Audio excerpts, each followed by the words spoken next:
વિજાપુર મહિલા કોલેજની અંદર પ્રાધ્યાપક તરીકે સેવા બજાવે છે। બેને સંસ્કૃત વિષયની અંદર પીએચડી કરેલ છે। વિશ્વ ઉમિયા ફાઉન્ડેશન અમદાવાદ, સરદારધામ આ બંને જે સંસ્થાઓ છે એ સંસ્થાઓના સાંસ્કૃતિક કાર્યક્રમ સાથે બેન કાર્યરત છે। બેન ક્યારના આ સંસ્થાઓ સાથે જોડાયેલ છે। સાથે સાથે આપણા સમાજની અંદર સ્ત્રી જાગૃતિ અને આપણા સમાજના જે કુરિવાજો છે એ કુરિવાજોની જે પ્રથા ચાલી રહી છે એ દૂર કરવાની બેન ઝુંબેશ ચલાવી રહ્યા છે। અત્યારે હાલના સમયની અંદર આપણા દેશની અંદર જે કેન્સર નામનો જે વિસ્ફોટ રોગ અત્યારે હાલ વ્યાપી રહ્યો છે, તો કેન્સર જાગૃતિ કાર્યક્રમનું પણ બેન સુંદર આયોજન કરી રહ્યા છે। સાથે સાથે આપણા જે પાટીદાર સમાજ છે, આ પાટીદાર સમાજના જે પણ નાના મોટા કાર્યક્રમો થાય છે, આ તમામ કાર્યક્રમો સાથે બેન જોડાય છે। એક મજાની વાત તો એ છે કે બેન જ્યારે કોઈ પણ પ્રકારનો કાર્યક્રમ કરવા માટે જાય છે ત્યારે બેન જ્યારે પાટીદાર સમાજનો અથવા તો કોઈ પણ કાર્યક્રમ હોય તો એની અંદર બેન કોઈ પણ પ્રકારની ફી લેતા નથી। એમના ફ્રી ઓફની અંદર બેન આપણને આજે જે પણ વક્તવ્ય આપવાના છે એનો બેન એક પણ રૂપિયો ચાર્જ લેવા નથી। બેને તો એટલા સુધી કીધું છે કે મારે મારું ગાડીનું ભાડું પણ જોતું નથી, મારે ફક્ત આજના આ દિવસે આપણો જે બેનનો જે આજનો જે વિષય છે નારી તું નારાયણી, એના વિષયનો આ વિષય છે। આમ તો અમારી પણ ફિલ્ડ બેન એ જ છે, એજ્યુકેશન સાથે જોડાયેલા છીએ, શિક્ષણ કાર્ય સાથે જોડાયેલા છીએ। આપણા સમાજની અંદર સ્ત્રીનું કેટલું મહત્વ છે એનાથી પણ અમે પરિચિત છીએ। જગતના જે પણ મહાન પુરુષો થઈ ગયા છે એ તમામ મહાન પુરુષોને જન્મ આપવાની તાકાત એક સ્ત્રીમાં જ રહેલી છે। સમાજ હોય કે દેશ હોય એનું જે નવનિર્માણનું કાર્ય કરવા માટે જે સૌથી મોટામાં મોટો જો કોઈ હિસ્સો હોય તો એ છે હમણાંનું જ એક તાજું ઉદાહરણ છે। ઉનાળાની અંદર મે મહિનાની અંદર પહલગામ કાશ્મીરની અંદર જે આતંકવાદી હુમલો થયો અને એનો વળતો જવાબ આપવા માટે આપણી સરકાર ઓપરેશન સિંદૂરની અંદર જ્યાં સિંદૂરનો કાર્યક્રમ જ્યાં જોડાયો તો એની અંદર આપણા જે બંને આ ઓપરેશન સિંદૂરની અંદર ભાગ લેનાર બંને જે સ્ત્રીઓ હતી, કર્નલ સુફિયા કુરેશી અને વિમુકા સિંહ, આ બંને સ્ત્રીઓએ આ ઓપરેશન સિંદૂરને જોરદાર અંજામ આપ્યો હતો અને વિશ્વને બતાવ્યું કે ભારત એ અત્યારે હાલ મહાસત્તા દેશ તરફ જઈ રહ્યો છે। તો આવા કાર્યની અંદર પણ આ સ્ત્રીઓ જોડાયેલી છે। તો બેનને હું આ સમયે વિનંતી કરીશ કે અમારા આ તમામ જે આજનો કાર્યક્રમ છે એની અંદર આપણે સહભાગી બનો અને અમને સારામાં સારું વક્તવ્ય આપી અને આપણા સમાજની અંદર જે સ્ત્રીઓનું મહત્વ છે એના વિશે પ્રકાશ પાડો। બેન શ્રી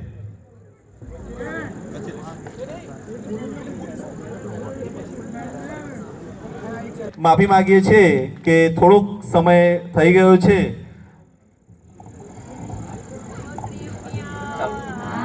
माता की जय।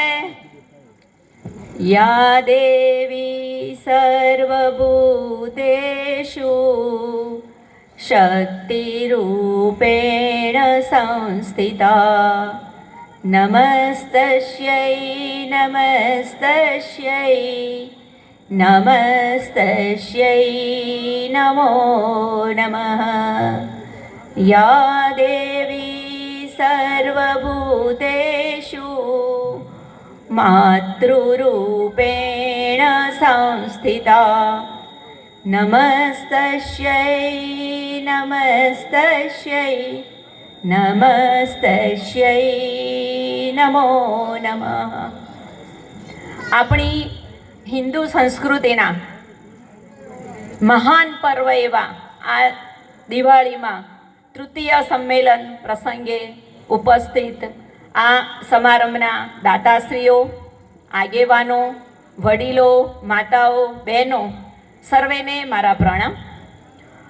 હું મારા વિષયની વાત કરતા પહેલાં થોડીક વાત આ પુંધરા ગામ વિશે કરીશ કે હમણાં દાતાઓનું સરસ સન્માન થયું, પણ દાન આપવું એ પુંદરા ગામની ખૂબ જૂની પુરાણી પરંપરા છે. અહીંયા પુંદરાથી નજીકમાં વિજાપુરના એરિયામાં સૌથી જૂનામાં જૂની પિલવાઈમાં યુપી આર્ટ્સ પંચાલ કોલેજનું નામ જે છે એના દાતાશ્રી જે છે એ પુંદરાના છે.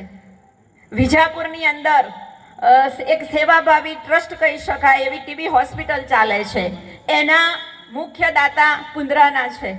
તો આનાથી મોટી પુંદરા માટે ગૌરવની બાબત કઈ ગણી શકાય કે શિક્ષણ ક્ષેત્રે, આરોગ્ય ક્ષેત્રે આટલા જૂના વર્ષો પુરાણા દાતાઓ છે.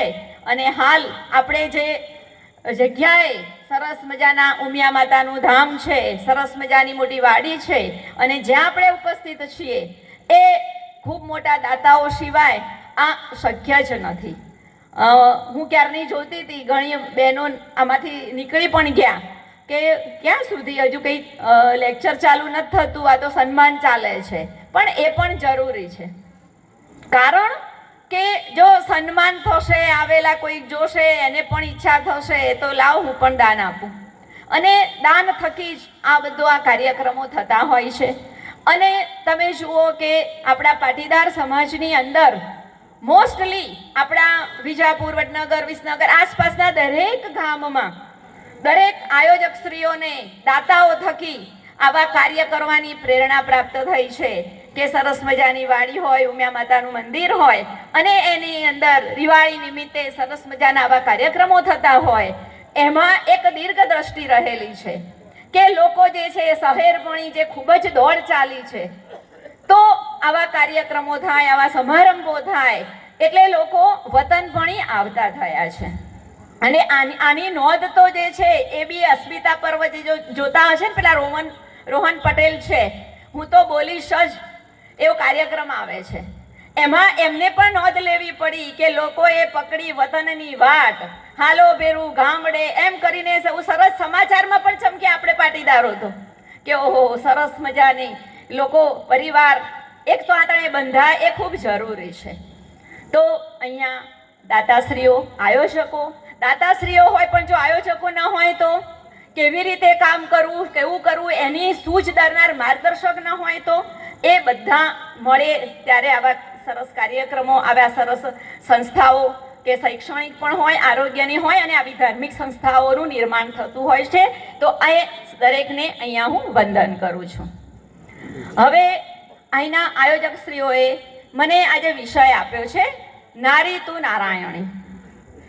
તો અહીંયા ખરેખર મને ખૂબ જ માન થઈ ગયું કે આયોજકશ્રીઓની પણ એક દીર્ઘ દ્રષ્ટિ હશે કે અહીંયા આવા વિષય પર મને વક્તવ્ય આપવાનો એમને એક અવસર આપ્યો છે.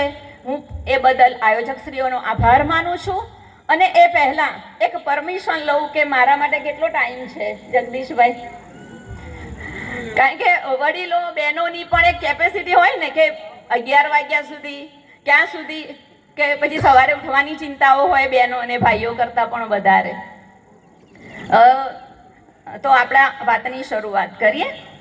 તો એમ કે સ્ત્રી જે છે કે ભગવાને સરસ મજાની સૃષ્ટિનું સર્જન કર્યું, અને એ સૃષ્ટિની અંદર સ્ત્રી અને પુરુષ એ બંને પાત્રોનું સર્જન કર્યું. એમાં પુરુષ જે છે, પુરુષને ભગવાને શક્તિ આપી, સ્ત્રીને ભગવાને શક્તિ આપી, પણ સાથે સાથે સંવેદના આપી, લાગણીઓ આપી, વધુ આપી. અને એ સંવેદનાઓ, લાગણીઓ ને પરિણામે સ્ત્રી જે છે એ પોતાના પરિવારને એક તાંતણે બાંધી શકે છે. અને માટે આપણા મનુસ્મૃતિની અંદર મનુ ભગવાને કહેવું પડ્યું કે યત્ર નાર્યસ્તુ પૂજ્યંતે રમંતે તત્ર દેવતા. તો એમ કે સ્ત્રીની પૂજા થવી જોઈએ, આ આપણા મનુસ્મૃતિએ કહ્યું છે. પણ તમે જુઓ કે આપણું આ દિવાળીનું પર્વ જે છે 11થી શરૂ થાય, લાભ પાંચમ સુધી ચાલે, એમાં બારસ પછી ધનતેરસ આવે. હવે ધનતેરસે આપણે બધા શું કરીએ છીએ કે ધનતેરસ, ઓહો બહુ વિશિષ્ટ દિવસ, લક્ષ્મીનું પૂજન કરવાનું. આપણે ગમે ત્યાં હોઈએ ટાઈમસર પહોંચી જઈએ, કયો ટાઈમ છે નહીં, લક્ષ્મી દેવીનું પૂજન કરવાનું છે આજે. એટલે આપણે શું કરીએ, એ લક્ષ્મી દેવી હોય ને પછી ચાંદીના સિક્કા લાવીએ ને થોડું ધન ને દૂધથી ધોઈએ ને પંચામૃતથી ધોઈએ ને પાણીથી ધોઈએ ને સરસ મજાની પૂજા કરીએ, મજા કરીએ. સારી વસ્તુ છે, કરવી જોઈએ. પણ આપણા ઘરની અંદર આપણને બારે માં સરસ મજાનું જમાડે છે એ અન્નપૂર્ણાને આપણે થેન્ક યુ કહ્યું કોઈ વાર? કે આપણી જે ગૃહલક્ષ્મી કહેવાય છે, આપણે એ લક્ષ્મી દેવીની પૂજા કરીએ, પણ સાથે સાથે આપણા ઘરમાં જે સાક્ષાત લક્ષ્મી છે એની જો આપણે પૂજા કરીશું, કદર કરીશું, સન્માન કરીશું, તો કદાચ આવા કાર્યક્રમો કરવાની જરૂર નહીં પડે. તમને બધાને ખબર છે કે નારી તું નારાયણી, સ્ત્રી સશક્તિકરણ, વુમન એમ્પાવરમેન્ટ, આવા બધા કાર્યક્રમો થાય છે. 8 માર્ચ આવે એટલે સ્ત્રી સશક્તિકરણના જબરજસ્ત કાર્યક્રમો થાય.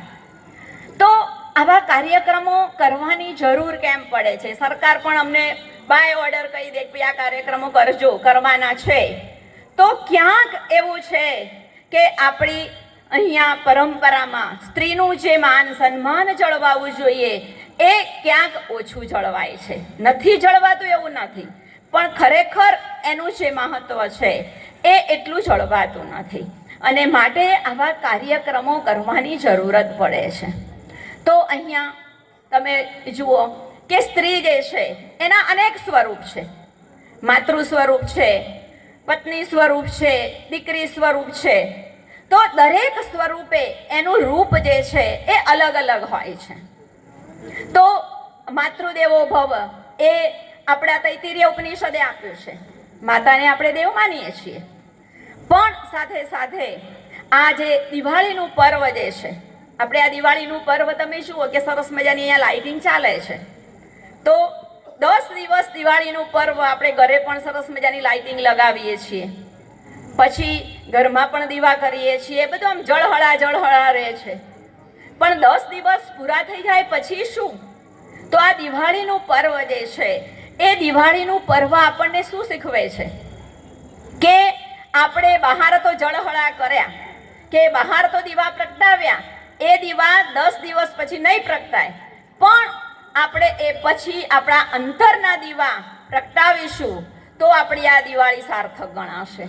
અંતરના દીવા, મનની અંદર આપણા અંતરાત્માને જાગૃત કરીશું, આપણે શુદ્ધ કરીશું, તો આપણા જીવનની અંદર ઉજાસ જ ઉજાસ રહેશે. હવે આ અંતરાત્માને જાગૃત કરવા હોય તો શું કરવું પડે? તો મનની શુદ્ધતા હોવી જોઈએ, ક્ષમા જેવો ગુણ જીવનની અંદર હોવો જોઈએ. ક્ષમા વિરસ્ય આભૂષણમ. જો કોઈ ક્ષમા આપતા શીખે તો મનની અંદર શુદ્ધતા આવી જાય. એવી જ રીતે આપણે પાર્વતી દેવી એ આપણા પુરાણોની જે દેવી જે છે એ એનું જે કાર્ય છે એ આ દિવાળીના પર્વ દ્વારા સિદ્ધ થાય છે. કે એ પાત્ર આપણને શું શીખવે છે? કે સમર્પણ છે, તપ અને શ્રદ્ધા. જીવનમાં આ 3 હોવું જ જોઈએ. જો આ 3 હશે તો ક્યાંય કોઈ તકલીફ નહીં આવે.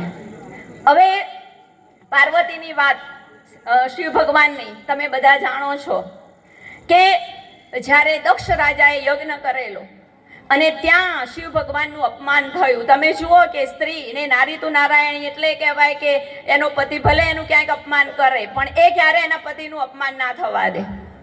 તો દક્ષ રાજાએ શિવ ભગવાનનું જેવું અપમાન કર્યું, તરત જ સતી જે છે યજ્ઞની અંદર કુંડમાં પ્રવેશી ગયા અને ત્યાંથી શિવ ભગવાન અદ્રશ્ય થઈ ગયા કે હવે હું ક્યારે સ્ત્રીનું સાનિધ્યમાં આવીશ નહીં, અને હિમાલયના એક આશ્રમમાં તપ કરવા લાગ્યા. હવે આ બાજુ સતી જે છે એ ભસ્મ થઈ ગયા, બીજા જન્મે હિમાલયની પુત્રી સ્વરૂપે એટલે પાર્વતી માતા સ્વરૂપે પ્રગટ્યા. હવે પાર્વતી માતાનો જ્યારે જન્મ થયો ત્યારે નારદે આકાશવાણી કરેલી કે આના લગ્ન શિવ સાથે થશે, અને પાર્વતીને પૂર્વજન્મના સંસ્કાર હતા કે શિવને પતિ તરીકે મેળવવાના કોડ જે અધૂરા રહી ગયા એ આ જન્મે જાગૃત થયા. પાર્વતીએ નક્કી કર્યું કે હું તો સૌંદર્યવાન છું, હું શિવને મારા સૌંદર્યથી હું આકર્ષિત કરીશ. અહીંયા તમે જુઓ કે પાર્વતી પણ થોડોક સમય માટે ભૂલા પડ્યા, એમને પોતાના સૌંદર્ય પર અભિમાન હતું. તો એમ કે જીવનની અંદર બાહ્ય સૌંદર્ય જે છે કરતાં આંતરિક સૌંદર્ય અનેક ગણું ચડિયાતું છે.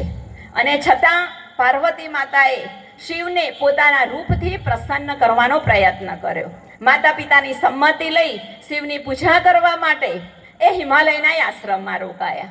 શિવ પ્રસન્ન ન થયા. પછી દેવોની પ્રેરણાથી કામદેવ જે છે એ શિવ ભગવાનની અંદર પ્રવેશ્યા. એક ક્ષણ માટે શિવ ભગવાન જે છે એમને પાર્વતી તરફ વિકારમય દ્રષ્ટિ કરી, પણ તરત શિવે પોતાની જાતને સંભાળી લીધી. કામદેવને ત્રીજું નેત્ર દ્વારા ભસ્મીભૂત કરી દીધો. અને પાર્વતી જે છે એને ખરેખર ખૂબ શરમ આવી કે ઓહો, હું તો અને એની બેનપણીઓ સાથે હતી. બેનપણીઓ જોડે મોટી મોટી વાતો કરી હોય કે જો હું તો ગમે તે રીતે એમને મારા તરફ આકર્ષિત કરીશ, પણ એ નથી કરી શકતી. અને પછી એના પિતા હિમાલય આવે છે, એને લઈને જાય છે. પાર્વતી નક્કી કરે છે કે હવે હું તપ દ્વારા શિવને પતિ તરીકે પ્રાપ્ત કરીશ. એના પિતા ના પાડે છે. માતાને એમ થાય છે કે આવી સરસ વાતાવરણમાં ઉછરેલી દીકરી જંગલમાં તપ કેવી રીતે કરી શકશે. છતાં પાર્વતી જે છે સમર્પણ આપે છે શિવને મેળવવા માટે. એ ઉગ્ર તપ કરે છે. એની તપની ઉગ્રતા ધીમે ધીમે ધીમે વધતી જાય છે. શિવ પ્રસન્ન નથી થતા. એની ઉગ્રતા એટલી બધી વધે છે કે એ શિયાળામાં પોષ મહિનાની ખરી ઠંડીમાં નદીમાં આટલે સુધી પાણીમાં ઊભી રહીને તપ કરે. ચોમાસું આવે એટલે સૌથી વધારે વૃષ્ટિની ધારા જ્યાં થાય ત્યાં આકાશ સામું જોઈને તપ કરે. જ્યારે ઉનાળો આવે ત્યારે વૈશાખનો તડકો બરાબર બળતો હોય ત્યારે સૂર્ય સામે ઊભી રહીને તપ કરે. તમે વિચારો આ તપની કેટલી ઉગ્રતા કહેવાય. હવે શિવ ભગવાનને એમ થયું કે અરે આ તો એમ કરતા કરતા મરી જશે. એટલે છતાં પણ શિવ ભગવાન પ્રસન્ન નથી થતા. એના તપની પરીક્ષા કરવા માટે બ્રહ્મચારી રૂપે આવે છે. એની એ તપ કરતી હોય છે. બે બેનપણીઓ છે, બ્રહ્મચારી રૂપે આવીને પૂછે છે કે આ શું કરે છે, શેના માટે આ કરે છે. એટલે એની બેનપણીઓ કહે છે કે આ પાર્વતી છે શિવ ભગવાનને પતિ તરીકે મેળવવા માટે તપ કરે છે. હવે તમે જુઓ કે બ્રહ્મચારી રૂપે રહેલા શિવ કે છે કે આને કંઈ ખબર પડે છે. આને મેળવવા માટે તો કોકે તપ કરવું પડે અને એ શિવને મેળવવા તપ કરે છે. અને અહીંયા તમે જુઓ કે બ્રહ્મચારી રૂપે આવેલા શિવ કે વર કેવો હોવો જોઈએ એની સરસ વાત કરે છે. શું કહે છે? કન્યા વરયતે રૂપમ. સ્ત્રી હોય ને, છોકરી, એ શું જુએ? રૂપ જુએ. પછી માતા શ્રુતમ, મમ્મી શું જુએ કે છોકરીને ક્યાં ડલ્લો છે ને બરાબર, ભલે મારા ક્યાં રોષો છે પણ મારી છોકરી તો રાણી થઈને રહેવી જોઈએ, એટલે એ પૈસો જુએ. પણ પપ્પા હોય ને બુદ્ધિથી વિચારે કે નહીં, છોકરો પૈસા પથ્થરમાંથી પૈસો પેદા કરે એવો હોશિયાર જોઈએ, એટલે પપ્પા હોશિયારી જોઈએ. અને પેલા કુટુંબીજનો શું જુએ? એની સાસુ કેવી છે ભાઈ, એનું કુટુંબ કેવું છે, પૈસે ટકે કેવું છે, એ બધા સમાચાર લાવવાનું મામા ફઈ ફુવા બધા કરે. અને ઇતરે જનાહ મિષ્ટાનમ ઇચ્છન્તિ, બાકીના બધા કે ભાઈ ક્યારે લગ્ન થાય ને બે ટાઈમ મજાના જમવા જઈએ એટલો જ રસ હોય. બરાબર? તો અહીંયા શિવ ભગવાને શું કહ્યું કે પાર્વતી અહીંયા ખોટી છે. કેમ? તમને બધાને ખબર છે કે શિવ ભગવાને તો શું છે? સ્વયંભૂ છે. બરાબર? જે સ્વયંભૂ છે એને તો પોતે જ સ્મશાનમાં રહે છે. નથી એને કુટુંબ કબીલો, નથી એને રૂપ. અહીંયા વાઘનું ચામડું છે ને અહીંયા સાપ લટકાડ્યો છે ને રૂપ તો છે જ નહીં એનામાં, ધન પણ નથી. તો શું કહે છે કે પતિ તરીકેની એક પણ લાયકાત આ શિવ એમ કે શિવમાં નથી. એટલે અહીંયા તમે જુઓ, આ એની પરીક્ષા છે. પરીક્ષા કરે છે કે કોઈ પણ રીતે એ એના કાર્યમાંથી પાછી ફરે છે, પણ પાર્વતી જે છે અડગ છે અને પાછી નથી ફરતી. અને એટલે પછી એ એની બેનપણીઓને એમ કહી દે છે કે આના અંતે કાઢી મૂકજો, હું હવે શિવ વિશે એક પણ અવગુણ સાંભળી શકીશ નહીં. એટલે શિવ બમ બમ બોલે એમ કરી અને એકદમ એમનું અસલ રૂપ પ્રગટ કરે છે. અને શું કહે છે? તારા તપથી ખરીદાયેલો હું તારો દાસ છું. હવે તમે જુઓ, દાસ એટલે સેવક, એટલે જે કે બધું સેવકે કરવું પડે. ઇટ મીન્સ કે એની સાથે લગ્ન કરવા છે તો કરવા પડે. પણ અહીંયા તમે જુઓ કે પાર્વતી જે છે આપણી ભારતીય સંસ્કૃતિનું શ્રેષ્ઠ પાત્ર છે. આપણી ભારતીય સંસ્કૃતિની પરંપરા શું છે? તો અહીંયા પાર્વતી શું કહે છે કે જો તમારે મારી સાથે લગ્ન કરવા હશે તો મારા માતા પિતા પાસે મારું માંગું લઈને જવું પડશે. આ આપણી ભારતીય સંસ્કૃતિ છે.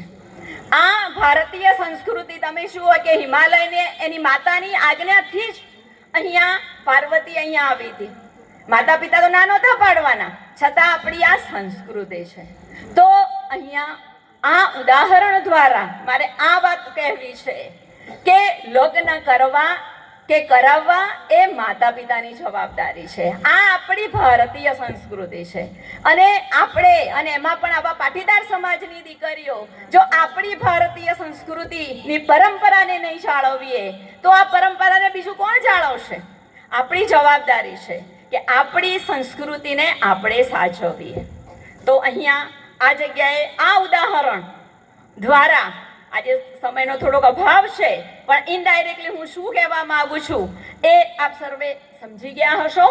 હવે આગળ મારે થોડીક સ્ત્રીઓ વિશેની જે વાત કરવી છે, જે મુખ્ય મારો વિષય છે, તો એમ કે સ્ત્રી તરીકેની જે ફરજો જે છે એ સ્ત્રી તરીકેની ફરજોમાં જ્યારે લગ્ન થાય છે કોઈ પણ સ્ત્રીના, એ પછી એ પત્ની સ્વરૂપે અને પછી આવે છે માતા સ્વરૂપે. જ્યારે આપણા આ પરિવારને મજબૂત બનાવવાનો આધાર જે છે એ આપણા બાળકો છે. અને બાળકો માટે જો માતાઓ જે છે સારામાં સારો શ્રેષ્ઠ સમય આપે તો ક્યારેય કોઈ માતાને એવી ફરિયાદ નહીં કરવી પડે કે મારો દીકરો કે દીકરી માયું કરવું માનતા નથી, કે મારાથી અમુક વાત ખાનગી રાખે છે. મારા એક બહેનપણી હતા, એમને મને એક સરસ વાક્ય કહેલું કે કોઈ પણ બાળકને તમે 12 વર્ષ તમે સતત એને સમય આપો ને તો એ આખી જિંદગી તમારું રહે. 12 વર્ષ માટે મેં પોતે આ કર્યું છે કે મેં મારા બાળકોને, મારી મોર્નિંગ કોલેજ હતી, મેં મોર્નિંગ સ્કૂલમાં બાળકોને મૂક્યા અને મેં ફૂલ સમય મારા બાળકો માટે મેં આપ્યો છે. આજે મને એનું રિઝલ્ટ દેખાય છે કે તમે જુઓ, ઘણા એમ કે આ છોકરો તો પ્રસંગમાં આવતો જ નથી. અમારા બાળકો ક્યારે પણ સિવાય કે એક્ઝામ હોય અમારી સાથે આવે ના આવે. મારી દીકરી MBBSના લાસ્ટ યરમાં છે, દીકરો કોલેજના પહેલા વર્ષમાં છે. અત્યાર સુધીમાં ક્યારે પણ એવું નથી બન્યું કે સ્કૂલમાંથી ક્યાંય પણ ટૂરમાં મારા બાળકો ગયા હોય. ના, મને તો મમ્મી પપ્પા જોડે જ ફાવશે. કેમ?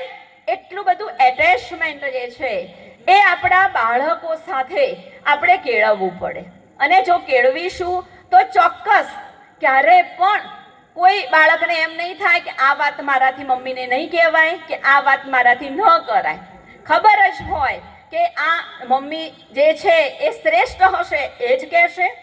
બીજું કે બાળકો જે છે ને, બાળકોને ક્યુરિયોસિટી બહુ હોય, સતત પ્રશ્નો પૂછે. એટલે ઘણીવાર છે ને મમ્મીઓ શું કરે કે ભાઈ રહેવા દે, જાય બધું પૂછ્યા વગર, તને ભણતા જોર પડે એટલે વચ્ચે વચ્ચે પ્રશ્નો પૂછીને તું બીજી વાતો કરાવે છે. તો આ સારી બાબત નથી કે આપણે આપણા બાળકોનું જે પણ એના પ્રશ્નો જે છે એનો આપણે આપણી સૂઝ પ્રમાણે એને જવાબ આપવો પડે. કે દાખલા તરીકે ન્યૂટનની ગતિનો નિયમ બધાને ખબર છે કે ન્યૂટન નાનું બાળક હતું અને સફરજન એને ઉપરથી પડતું જોયું, એની માતાને પૂછ્યું કે આનું શું કારણ. એની માતા બહુ જ સમજુ હતી એટલે એને એનું રીઝન ખબર નથી, પણ એને સલાહ આપી કે બેટા મને નથી ખબર, તાર સરને પૂછજે, કોઈ ચોપડીમાં વાંચજે, બીજા કોઈ પાસે જજે. એવો એક પ્રેમથી જવાબ આપ્યો અને પ્રેમથી જવાબ આપ્યો, પરિણામે એને એક ન્યૂટનની ગતિનો નિયમ જે છે એ આપણને મળ્યો. આજે પણ આપણે એને યાદ કરીએ છીએ. તો અહીંયા તમે જુઓ કે કોઈ પણ બાળક કે જ્યારે એ માતા પાસે હોય છે ત્યારે એને શ્રેષ્ઠતાની અનુભૂતિ થતી હોય છે. બીજું મારે એક વાત કરવી છે કે આપણા તમે જુઓ કે બધા ધાર્મિક તહેવારો આવે છે. હવે ધાર્મિક તહેવારો આપણા ઘણા બધા છે, પણ આપણે આપણા ધાર્મિક તહેવારો જે છે એ આપણા બાળકને સરસ મજાની વાર્તાઓ દ્વારા સમજાવવા જોઈએ. તો ક્યારે એવું નહીં બને કે આપણા બાળકો એ તહેવારો ઉજવવાની ના પાડશે. દાખલા તરીકે એક શીતળા સાતમની હું તમને વાત કરું કે રાધણપદ પછી બીજા દિવસે શીતળા સાતમ આવે. હજુ આપણે ગામડામાં પરંપરા સચવાઈ છે, પણ ઘણી મમ્મીઓની ફરિયાદ હોય છે કે આ મારા છોકરા તો જો ને કે ઠંડુ ખાતા જ નથી, એટલે હું તો મારા માટે જ બનાવું. અરે કેમ ના ખાય? આપણે આપણા બાળકને સમજાવીએ કે આપણે રોજ સવારે ઉઠીને શેની જરૂર પડે છે? અગ્નિ દેવતાની. અગ્નિ દેવતા છે તો જ આપણે આપણી જે ભૂખ જે છે કે જે આપણી પ્રથમ જરૂરિયાત છે એ આપણે સંતોષી શકીએ છીએ. અને આપણી સંસ્કૃતિ જે છે એ કોઈના પ્રત્યે કૃતજ્ઞતા વ્યક્ત કરવાની સંસ્કૃતિ છે. તો આપણે આપણા બાળકને કહીએ કે રોજ જે આપણને ગરમ ગરમ જેના લીધે આપણે જમી શકીએ છીએ એ અગ્નિદેવનું આપણા ઉપર ખૂબ જ મોટું ઋણ છે. તો આપણે એક દિવસ એની પૂજા કરીએ, એક દિવસ એને આરામ આપીએ.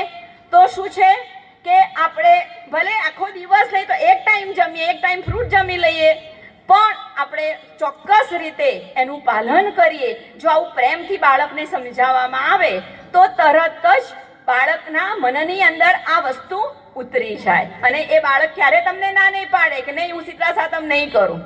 તો આ આપણી સંસ્કૃતિ છે, એ સમજાવવાની ફરજ આપણી છે. પણ એ કેવી રીતે સમજાવવી એ આપણા હાથની વાત છે કે બાળકોનું મન રાખવું ને વડીલોનું માન રાખવું. આ બે વસ્તુ જો છે જો આપણે કરીએ તો ખરેખર પરિવારમાં સુખ અને શાંતિ તો આવે ને આવે છે. ઘણી વાર બધા એમ કહેતા હોય કે ભાઈ આ મમ્મીઓ બહુ આધુનિક થઈ ગઈ, પણ આધુનિક મમ્મીઓ ગમે તેટલી હશે પણ એ જ્યારે માં બને છે ત્યારે એને સતત રાત દિવસ એને એના બાળકોના ભવિષ્યનો, એના ઉછેરનો જ સતત ચિંતા હોય છે. પછી એ ભલે ને ગમે તેટલી ભણેલી હોય. ક્યાંક એવું બને 10% કિસ્સામાં એવું બને કે ખૂબ ભણેલી મમ્મી હોય, બહારથી આવે અને પછી વોટ્સઅપ પર રહે, તો એ વસ્તુ ખોટી છે. કે આપણે બરાબર છે કે આપણે સારું ભણીએ છીએ, જરૂરી છે, કારણ કે સ્ત્રી શિક્ષણથી જ સમાજનો વિકાસ થયો છે, સમાજની સમૃદ્ધિ વધી છે, એ સ્ત્રી શિક્ષણથી જ વધી છે. તમે જુઓ કે અમારી કોલેજ છે મહિલા કોલેજ, 1995ની અંદર ડૉક્ટર A.K. પટેલ સાહેબની એક દીર્ઘ દ્રષ્ટિ હતી કે મારે આ વિસ્તારની બહેનોને ભણતી કરવી છે અને ઘણા બધાના વિરોધ વચ્ચે એમને કોલેજ શરૂ કરેલી. આજે અમારી કોલેજને 30 વર્ષ થયા. અમારી કેટલીય દીકરીઓ પ્રિન્સિપાલ છે, કેટલીય દીકરીઓ ખૂબ ઊંચા હોદ્દા ઉપર છે. બધી કદાચ નોકરી નહીં કરતી હોય પણ એ એના પરિવાર સાથે સમજણથી ઘર ચલાવે છે. ત્યાં પણ એનું શિક્ષણ લીધેલું વસૂલ છે. તો આ શિક્ષણ જે છે એના કારણે સમાજનો વિકાસ થયો છે. પણ તમને થોડોક પ્રશ્ન થતો હશે કે આ સ્ત્રીઓ અત્યારે ખૂબ ભણવા લાગી છે એટલે તમે જુઓ કે 10માં બોર્ડમાં 1 થી 10 નંબર, તો 1 થી 10માંથી 7 છોકરીઓ હોય કે 12માં જુઓ તો પણ એવું હોય. હવે આ પ્રગતિ થવા પાછળનું કારણ શું છે? તો એમ કે આપણો આ સમાજ જે છે ને પુરુષ પ્રધાન સમાજ છે અને જ્યારે પણ કે આ સૃષ્ટિની શરૂઆત થઈ ત્યારે ભગવાન જે છે, ભગવાને મેં કહ્યું ને કે પુરુષને શક્તિ આપી, સ્ત્રીને શક્તિ અને સંવેદના આપી અને પરિણામે સમાજની એક વ્યવસ્થા ગોઠવવામાં આવી. હવે એ વ્યવસ્થા કેવી હતી? તો પુરુષ શારીરિક રીતે સક્ષમ એટલે બહાર જઈને કામ કરે, સ્ત્રી જે છે એ શારીરિક રીતે he for hard, C for hard, તો એ એક સોફ્ટ છે એટલે કોમળ છે, એ ઘરમાં રહીને કામ કરે. આવી એક વ્યવસ્થા જે છે એ આપણા વડવાઓએ ગોઠવેલી. શરૂઆતમાં વ્યવસ્થા થોડી સારી ચાલી પણ ધીમે ધીમે એક એવી પરિસ્થિતિ આવી કે પુરુષોને એમ થયું કે ઘર ચલાવે, સરસ રસોઈ બનાવે, કપડાં ધુવે, આખું ઘર સાફ સૂફ બધું જ રાખે, પણ રસોઈ કરે કેવી રીતે? કપડાં, પૈસા છે તો કપડાં આવે છે ને, પૈસા છે તો રસોઈ બને છે ને, એટલે આઈ એમ એવરીથિંગ. એટલે એનું વર્ચસ્વ વધી ગયું કે પૈસા છે તો આ બધું કરી શકે છે. અને પરિણામે બાકી ખરેખર સૃષ્ટિની શરૂઆતમાં આવું કંઈ હતું જ નહીં કે પુરુષ ઊંચો અને સ્ત્રી નીચી, ઇક્વલ જ હતા. પણ જ્યારે આ પરિસ્થિતિ આવી ત્યારે ઘરમાં સ્ત્રીનું સન્માન જે છે ઘટી ગયું. હવે આ સન્માન એ સ્ત્રીનું થાય ત્યારે પેલી દીકરી ઘરમાં જોતી હોય એટલે એને એમ થાય કે જો મારી મમ્મી આખો દિવસ ઘરમાં ઘસરડા કરે છે પણ કમાતી નથી ને એટલે મારા પપ્પા રોફ કરે છે, તો હું તો બહુ જ ભણીશ. પાછા પપ્પાઓ એમની વાઈફ પર આટલી રોપ કરે, પણ ક્યારે એવું ના ઈચ્છે કે મારી દીકરીની આવી પરિસ્થિતિ આવે. એટલે એને એમ થાય કે નહીં, મારી દીકરીને તો હું ભણાવીશ. અને પરિણામે આ સ્ત્રી શિક્ષણ જે છે એનો વ્યાપ જે છે વધ્યો છે. સ્ત્રીને સ્વમાનથી જીવવાની ઈચ્છા થઈ છે. અને ચલો એ એક સારી વસ્તુ છે કે સ્વમાનથી જીવે છે, પણ જ્યારે સ્ત્રી એ બહાર કમાતી થાય છે ત્યારે હવે ભાઈઓની એક જવાબદારી બને છે કે સ્ત્રી જે છે પૈસાની રીતે તમને આર્થિક સદ્ધરતા આપે છે, તો સાથે સાથે આપણી પણ એક જવાબદારી બને છે કે આપણે ઘરના કામમાં આપણે મદદરૂપ થઈએ, તો એ સ્ત્રીને ટાઈમ મળશે. બાકી તો શું, એ ઘરનું કરશે ને બહારનું કરશે, એટલે શું સતત એના મગજમાં થાક હોય ને, એટલે પછી ક્રોધ આવે એટલે ઝઘડા થાય એટલે અશાંતિ આવે. બરાબર? પછી તમને એમ થાય કંઈ નહીં, તો માણસો રાખી દે ને, ભાઈ હું ક્યાં ના પાડું છું. પણ તમને બધાને ખબર છે કે જાત વિના ભાત ના પડે. ગમે તેટલા સારા કામવાળા હોય, પણ એમાં આપણે તો યોગદાન આપવું જ પડે. તો આ વસ્તુ જો ભાઈઓ સમજતા થશે તો આ બધા પ્રશ્નો જે છે, અશાંતિ, ક્રોધ, આ તે બધું જે છે એ ધીમે ધીમે ઓછું થઈ જશે. અને એ જરૂરી છે કે સ્ત્રી બહાર નીકળશે તો એનો વિકાસ થશે. ઘણીવાર એવું બને કે સ્ત્રી ખરેખર ઘણું બધું ભણી હોય, પણ જો એ ઘરની બહાર કામ ના કરતી હોય તો એની જે શક્તિ જે છે એ એક ક્ષેત્રમાંથી ચાલી જાય. તો સ્ત્રીઓ જે છે એ કામ કરે છે, એને એપ્રિસિએટ કરવી જોઈએ, પણ સાથે સાથે ભાઈઓ જે છે એ એમને બહેનોના જે પણ કંઈ એમનું કાર્ય જે છે એમાં સહકાર આપવો જોઈએ. અને જો સહકારની સાથે સાથે સન્માન આપવામાં આવશે તો ખરેખર જીવનના ઘણા બધા પ્રશ્નો સોલ્વ થઈ જશે. બહેનો છે ને, બહેનો કામ બહુ જ કરે, બધી જ રીતે. એને સતત એના ઘરના કામની જો અત્યારે બેઠા હશે ને તો કેટલાને ચિંતા હશે કે સવારે ઉઠવાનું મોડું થઈ જશે, 10:30 તો થઈ ગયા, કે ફટફટ કામ પતાવવાનું. ભાઈઓ નહીં હોય ચિંતા. બરાબર? તો બહેનો જે છે સતત કામ કરે છે, સતત ઘરની દરેક વ્યક્તિઓની એને ચિંતા હોય છે. સવારે કોનું ગળ્યું દૂધ બનાવવાનું, કોની કોફી બનાવવાની, કોને ખાંડવાળું બનાવવાનું, દીકરા માટે શું બનાવવાનું, એ બધું જ એકી સાથે કરતી હોય છે. તમે જો બનાવવાળાએ છે ને પેલા 4 સ્ટવવાળા ગેસ બનાવ્યા છે. કેમ? એને ખબર છે કે આ સ્ત્રી એકી સાથે 4 કામ કરી શકશે.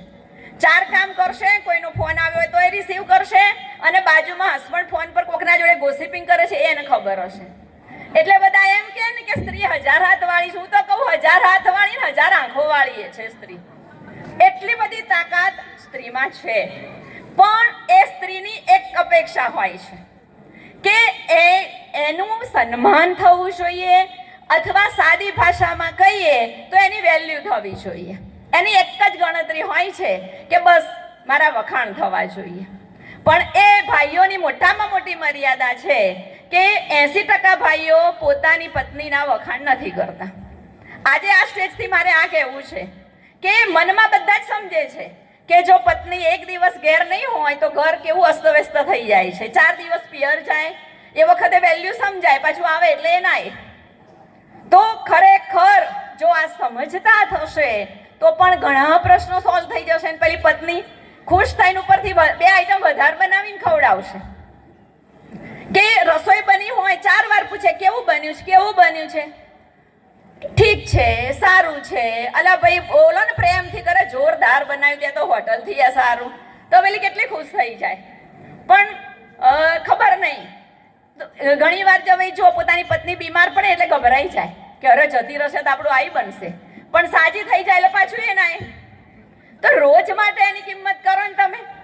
મારા પરમ દિવસે જ મારા સોસાયટીમાં એક બા નવરાત્રિમાં મગજની નસ ફાટી ગઈ, એડમિટ કર્યા. હવે એ બાને 72 દિવસની મુદત આપી. તો એમની છોકરી મારા ઘેર પરમ દિવસ આવેલી. તો મને કે બેન છે ને મારા મમ્મીને 72 કલાકની મુદત આપીને તો મારા પપ્પા તો 3 દિવસ રડ્યા, ખાધું પણ નહીં. અને પછી સારું થઈ ગયું, ઘેર આવ્યા પાછા મારા મમ્મી છણકા ચાલુ કરી દીધા. કીધું ઓ ભગવાન, બસ એમ થઈ ગયું કે હવે કંઈ નહીં થાય, પણ કંઈક થશે ત્યારે જ રડવાનું. એના કરતાં રોજ એની કિંમત કરો, રોજ એને એપ્રિસિએટ કરો, તો ખરેખર વાતાવરણ ખૂબ જ સુંદર બનશે. અને પુરુષો એપ્રિશિએટ નથી કરતા, માટે શું થાય છે? સ્ત્રીઓ ક્રોધ કરે છે. એને પણ હોય છે કે બસ આખો દિવસ ઢસરડા કરીએ તોય આપણી કોઈ વેલ્યુ છે નહીં. અને એ ક્રોધ કરે એટલે ક્રોધમાં શું કરે? એના જીભ પર કંટ્રોલ ના રહે એટલે બોલી નાખે, એટલે કર્યા ઉપર પાણી ફરી જાય. એ વસ્તુ જે છે એ પણ એક માણસ છે, એને પણ જરૂર છે કે મને કોઈ એપ્રિસિએશન કરે. મારા બાજુમાં એક ભાઈ હતા, તો એમના ભાઈબંધ જમવા આવ્યા હતા કે ઓહો ભાભી રસોઈ સરસ બનાવી. તો કે તમારા ભાઈને કહો. ઇટ મીન્સ કે બીજા કોઈ વખાણ કરે એની એટલી બધી ચિંતા નથી, પણ પોતાના ઘરવાળા વખાણ કરે તો એને ખરેખર એ સ્ત્રીને ખરેખર ખૂબ આનંદ આવતો હોય છે. હું મારી જ વાત કરું, અમારા હસબન્ડ મારા સામે જ બેઠા છે. આજથી 15 દિવસ પહેલા અમદાવાદમાં એક બહુ જ બ્રિલિયન્ટ ઓડિયન્સની વચ્ચે મારું કઠોપનિષદ પર એક લેક્ચર હતું. મારું લેક્ચર પૂરું થઈ ગયું, મારા ગુરુજી મારા સાથે જ હતા અને લેક્ચર પતીને અમે ગાડીમાં બેઠા ને, મને કે સાહેબે કીધું તારું લેક્ચર અદ્ભુત રહ્યું. પણ મેં કીધું તમે એટલે સાહેબનું નામ દઈને કહેવાનું, પણ ડાયરેક્ટ નહીં કહેવાનું. અરે કો તો અમને મજા આવે, કાંઠી અદ્ભુત કંઈક કરીએ. તો પણ અમે સંસ્કૃત વાળા ઈશાવાસ્યમ ઇદમ સર્વમ, આપણે બહેનોએ પછી એવું રાખવું કે ભાઈઓ કદર ના કરે તો કઈ નહીં, ભગવાન તો જુએ છે. કાંઈ આ બેને બહુ જ કરી, એટલે પછી કે ચાલો ભગવાને કદર કરીને જેનું કઈ ના હોય એનું ભગવાન તો હોય છે. એમ કરી આપણે ક્રોધ કરવો નહીં, કારણ કે ક્રોધ કરીએ એટલે કરેલું બધું જતું રહે. તો આ સ્થાનેથી મારે બહેનોને આટલું કહેવું છે કે આપણે કરીએ જ છીએ, કરવાના જ છીએ, કારણ કે આપણા સંસ્કાર છે, આપણી સંસ્કૃતિ છે, એને આપણે જ જાળવવાની છે. અને માટે તમે જુઓ કે સ્ત્રીઓ જે છે ને એ લાગણીથી જીવે છે, પુરુષો બુદ્ધિથી જીવે છે. અને લાગણીથી જીવવામાં જ મજા છે. આપણે જે પણ ક્ષેત્રમાં કામ કરીએ છીએ, બહાર નીકળીએ ત્યાં ચોક્કસ બુદ્ધિની જરૂર છે, પણ જ્યારે આપણે આપણા ઘરમાં એન્ટર થઈએ પછી ભલે ડૉક્ટર હોઈએ, એન્જિનિયર હોઈએ, પ્રોફેસર હોઈએ, ટીચર હોઈએ, જે પણ હોઈએ, એ જો ભૂલી અને આપણા પરિવાર સાથે હળી મળીને રહીશું તો ચોક્કસ સરસ પરિવારનું નિર્માણ થશે. હવે બીજી એક વાત મારે એ કરવી છે કે આજે આ પરિવાર છે, તમે બધા અહીંયા ભેગા થયા છો, આમાંથી તો બીજા ઘણાય હશે. આ તો આટલું મોડું થયું એટલે બધાય નહીં પણ આવ્યા હોય, પણ રસ્તામાં આજે અમદાવાદ ગાંધીનગર બહાર રહેતા હોય અને રસ્તામાં મળે તો તમે શું કહેશો? તો ધ્રુવ ભટ્ટ એક સરસ વાત કહી કે ઓચિંતું કોઈ રસ્તે મળે અને હળવેથી પૂછે કે કેમ છો, આપણે તો કહીએ દરિયાની મોજમાં અને ઉપરથી કુદરતની દેણ છે. બરાબર?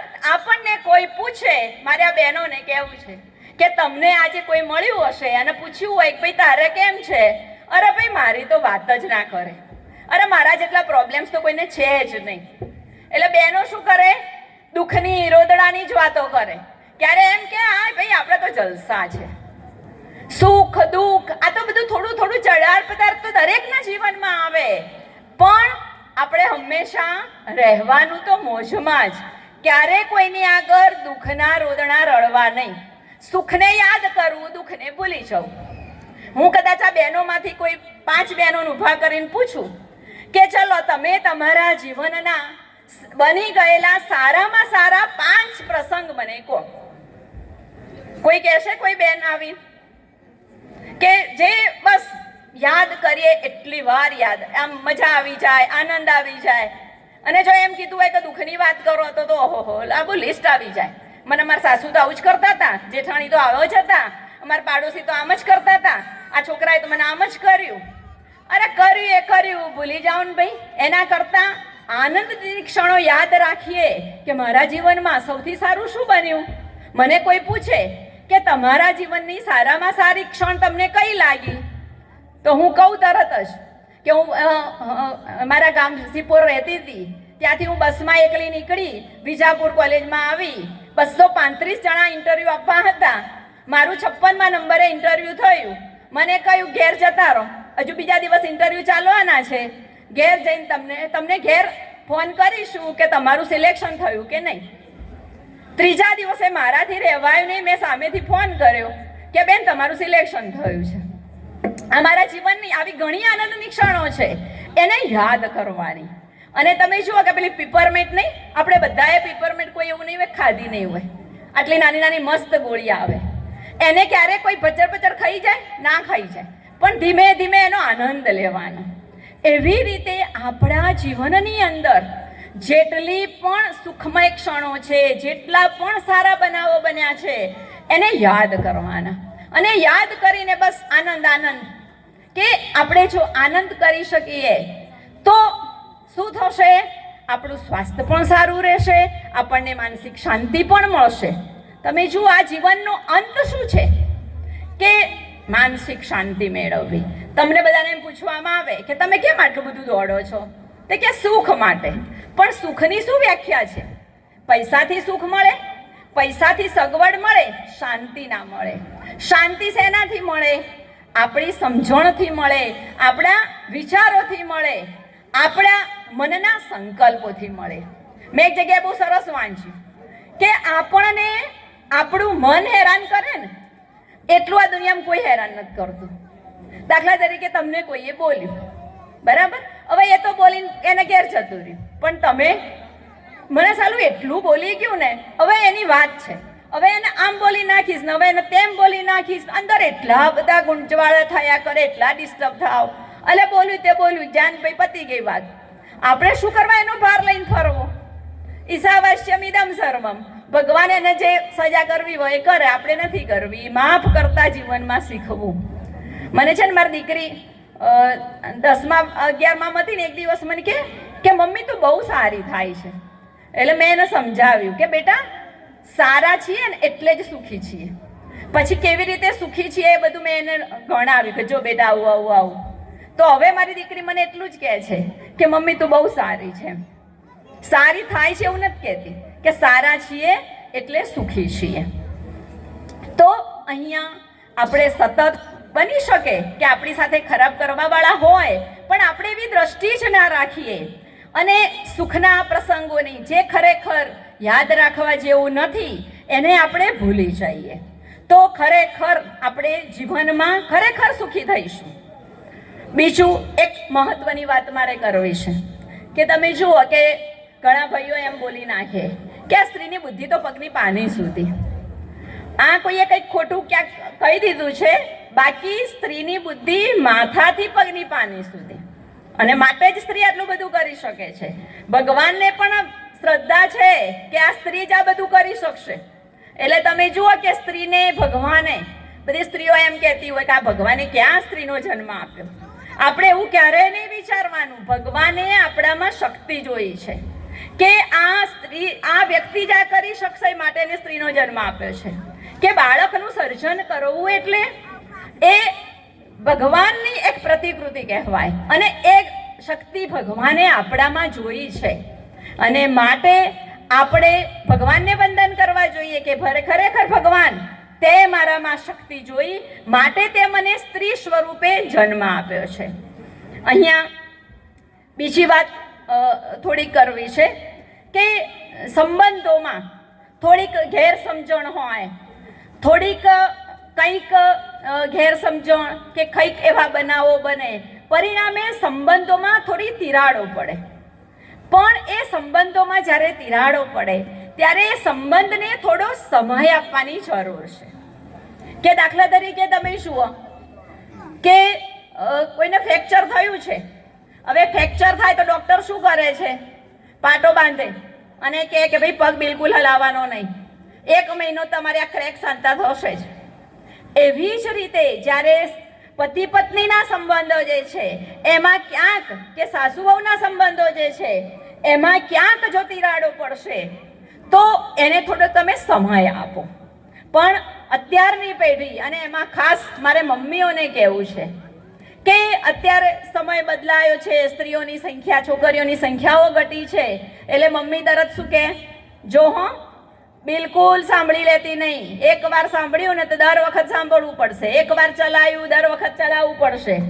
માટે તું જે છે સંભળાવી જ દે, ઘેર આવી જ દે. 101 કરતા 10 મળી જશે.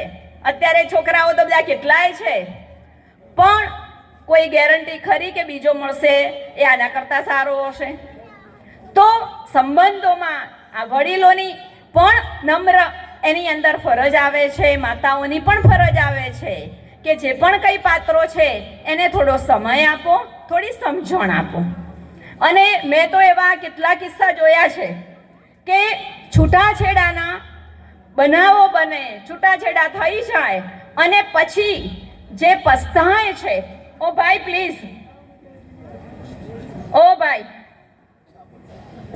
હમણાં કે પ્લીઝ,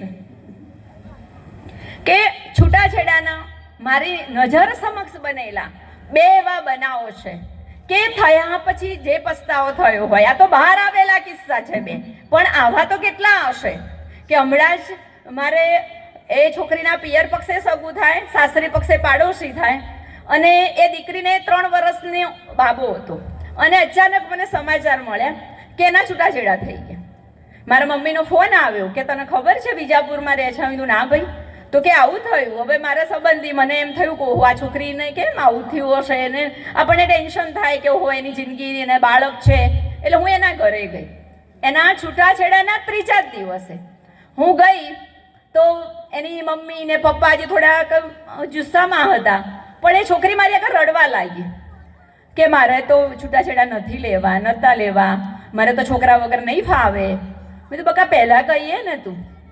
પણ એના મમ્મી પપ્પાની એક ઉતાવળ કે ફટાફટ ગુસ્સામાં આવી ગયા અને સમાજવાળાને રાત્રે બોલાવી દીધા, અને છોકરાવાળાને તો ખબર નહીં, રાત્રે ફોન ગયો ત્યારે બોલાવ્યા અને આવ્યા, બીજા દિવસ સવાર છૂટાછેડા થઈ ગયા.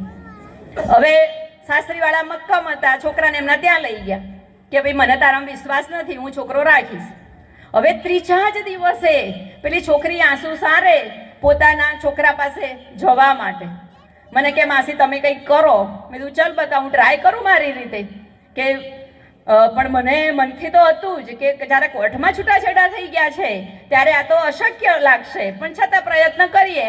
મેં ઘરે જઈ એના સસરાને મારા પાડોશી થાય એમને મેં ફોન કર્યો કે કેમ આવું અચાનક, અને ખરેખર આની તો આવી ઈચ્છા છે.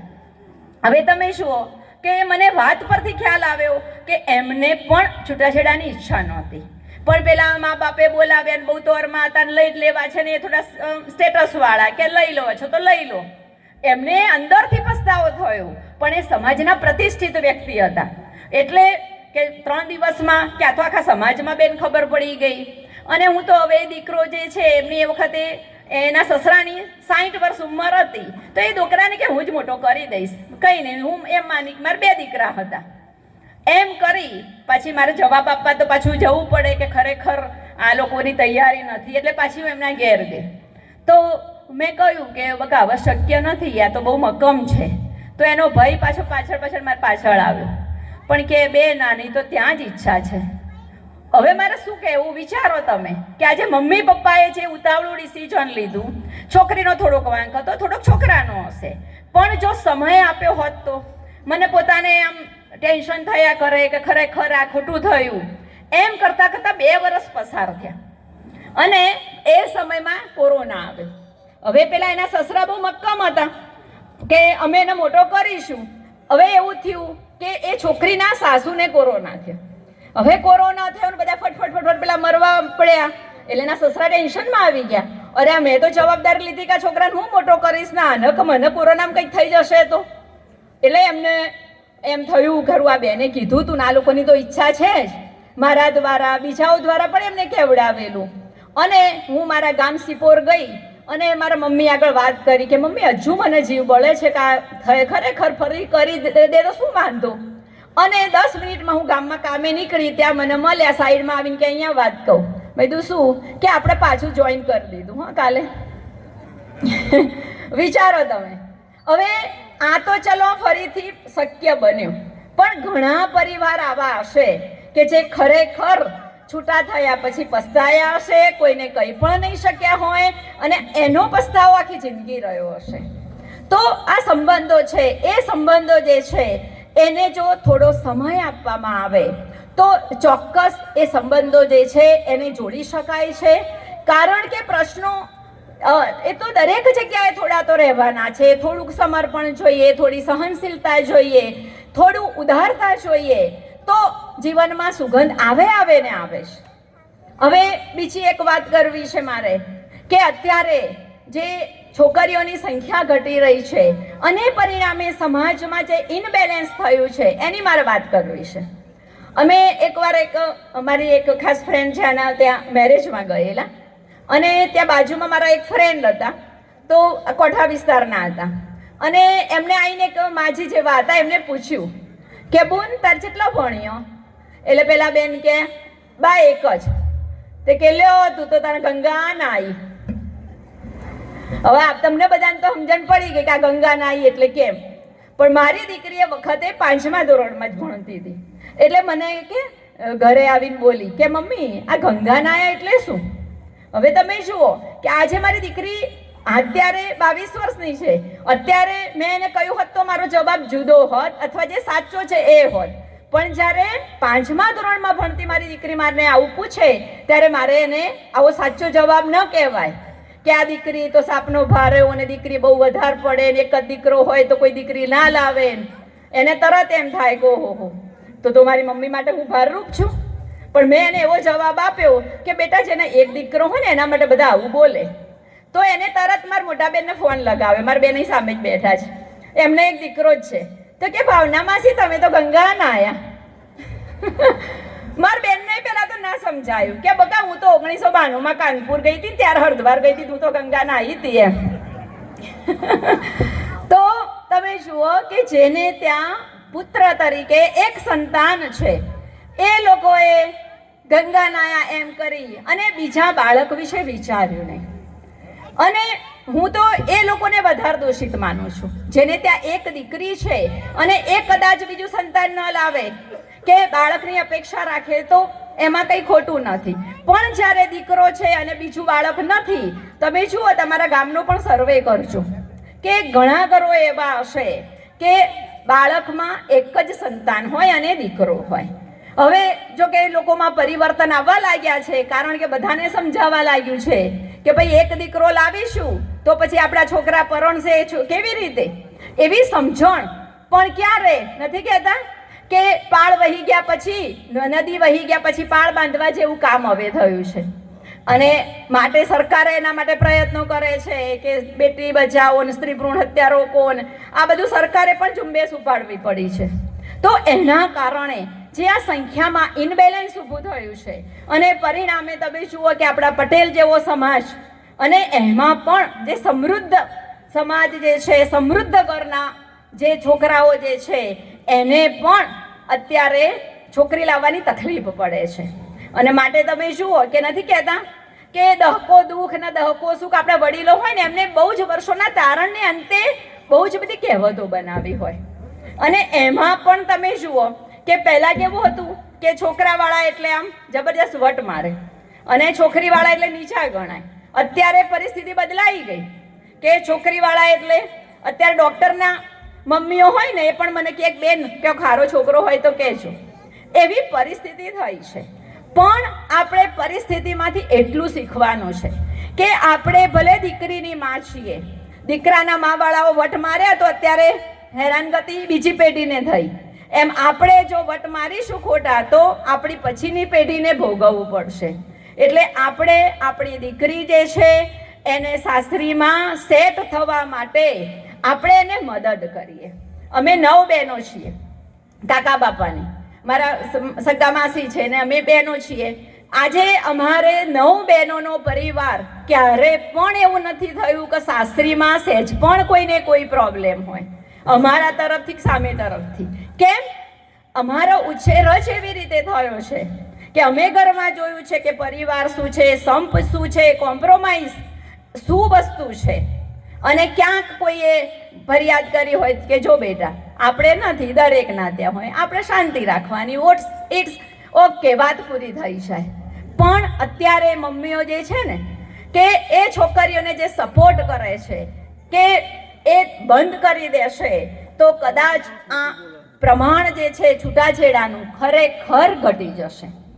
અને બીજી વાત છે કે આ દીકરીઓ જે છે એ બીજા સમાજમાં આજે મેં આવી ત્યારે એક દ્રષ્ટિ કરી કે આ વિષય જે છે એ દીકરીઓને સ્પર્શે છે, પણ દીકરીઓની સંખ્યા મને થોડીક ઓછી દેખાય છે, એમાં યુવા દીકરીઓ પણ જે પણ થોડીક છે એના માટે હું થોડીક વાત કરું તો જ્યારે આપણે એક ઉચ્ચ સમાજના છીએ, આજે તમે જુઓ કે પટેલ સમાજ એટલે આપણે ગૌરવ લેવું પડે કે આપણે પટેલ સમાજના છીએ અને આપણે આપણો સમાજ છોડી અને બીજે લગ્ન કરવાનું વિચારીએ એ મારી દ્રષ્ટિએ મૂર્ખામી સિવાય બીજું કંઈ જ નથી.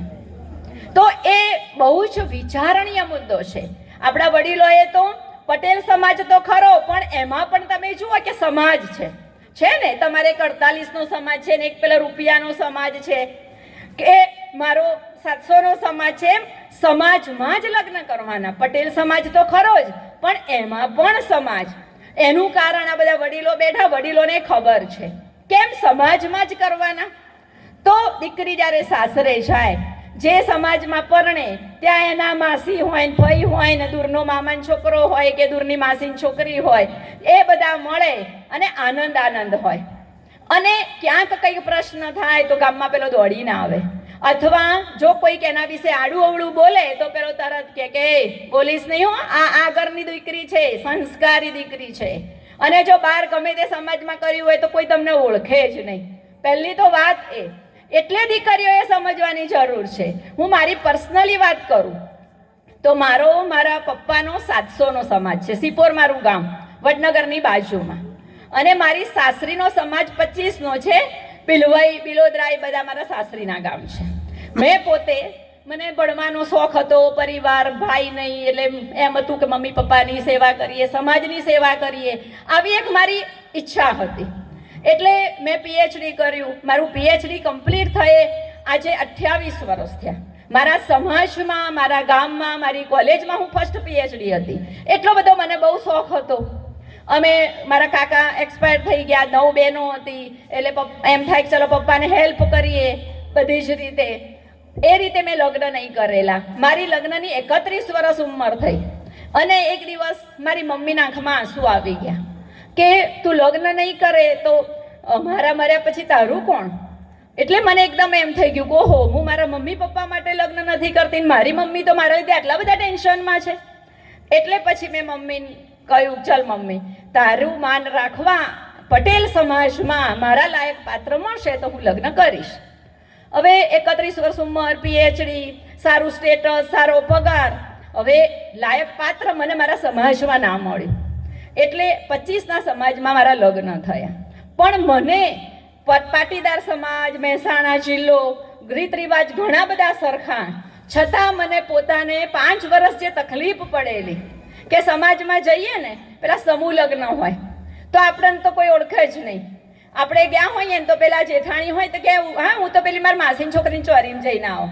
પેલા નણંદ હોય ને એ કે ભાઈ મારે તો મારા જેઠના ત્યાં જઈને આવું. હવે આપણું ત્યાં કોઈ હોય જ નહીં તો આપણે તો શું એમ થઈ જઈએ. તો હું તો એક વખત ગઈ તો મને તો ખરેખર એટલું ઓડ ફીલ થયું કે અરે અહીંયા તો મારું કોઈ નથી. બીજા વર્ષથી મેં એવું શરૂ કર્યું કે મારી 2 સ્ટુડન્ટ એ સમાજની હતી તો એ સ્ટુડન્ટને મારી સાથે લઈશું, કારણ કે એ વખતે બાળકો નહીં, એકલા ફરવાનું એટલું ઓડ લાગે, આપણને કોઈ ઓળખે નહીં. પછી આપણે સમૂહ લગ્નમાં તો એવું હોય ને 3-4 દિવસથી બધા જમણવાર ચાલતા હોય તો ત્યાં સાસરીમાં કોઈના ત્યાં મેરેજ હોય તો આપણે મામેરામાં ગયા હોઈએ ને તો મારે એક જેઠાણી કે ભાઈ હું તો ફટફટ પતાવીને માસીને ઘેર જાઉં, પેલા નણંદ કે હું તો ફટફટ પતાવીને આવી જાઉં. હવે આપણું તો કોઈ હોય જ નહીં, સીધા ઘેર જ આવવાનું. તો મને એ વખતે ખરેખર એવું ફીલ થાય કે સમાજ જુદો, રીત રિવાજ સરખા, પટેલ સમાજ, છતાં પણ મને આટલી તકલીફ પડે છે. હવે 5 વર્ષ પછી લોકોએ મને ઓળખી. પછી હું આટલું ભણેલી, મારા જેઠાણી બધા બહુ જ ઓછું ભણેલા, તો શરૂઆતમાં કોઈ મારી જોડે બોલે નહીં એમ. એટલે પછી મારા હસબન્ડને કહું કે બધા કેમ મારી જોડે નથી બોલતા? એટલે કે તું બહુ ભણેલી ને બહુ કમાય ને એટલે આ બધાને એમ કે બહુ અભિમાની હશે. હવે એ લોકોને મને ઓળખતા 5 વર્ષ થયા. જ્યારે મારો સમાજ હોય તો બધાને ખબર જ હોય કે આ સંસ્કારી ઘરની દીકરી છે, આ ખૂબ ભણેલી છે, પણ એને ક્યાંય અભિમાન નથી, બધામાં મિક્સ થઈ જાય એવી છે.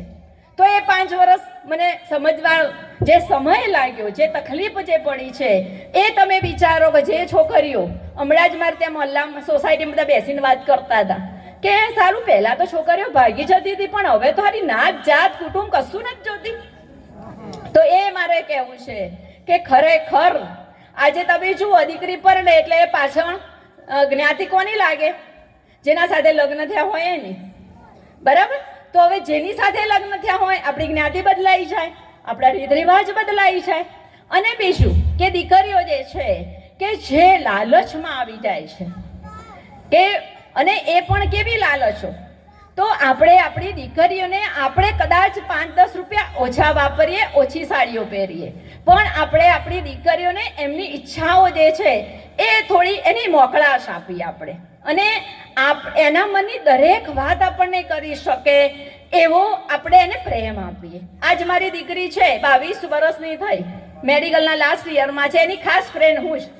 મને 3-4 દિવસે તો મને ઘરે આવીને વળગે જ કે મમ્મી એમ કરીને, એટલો પ્રેમ ભાવ. તો અને આપણે ડાયરેક્ટલી નહીં તો ઇનડાયરેક્ટલી, આપણે ડાયરેક્ટલી તમે કરો ને એટલે દીકરીઓને પ્રેશર લાગે કે આ મમ્મી તો બહુ કચકચ કરે છે, પણ આપણે ઇનડાયરેક્ટલી સમાજના થોડાક એવા ઉદાહરણ આપી અને જો આપણે આપણી દીકરીને સમજાવીએ, આપણી પટેલ સમાજનું મહત્વ સમજાવીએ, આપણા સમાજનું મહત્વ સમજાવીએ, તો હું નથી માનતી કે આપણી દીકરીઓ જે છે એ ખરેખર બીજા કોઈ માર્ગે જાય.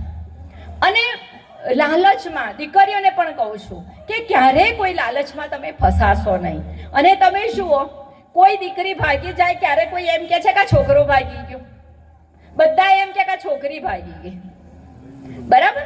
તો અને બીજું કે જે પણ કોઈ છોકરી ભાગી જાય છે એના મા બાપને, છોકરાના મા બાપનો એમાં પૂરેપૂરો સપોર્ટ હોય છે.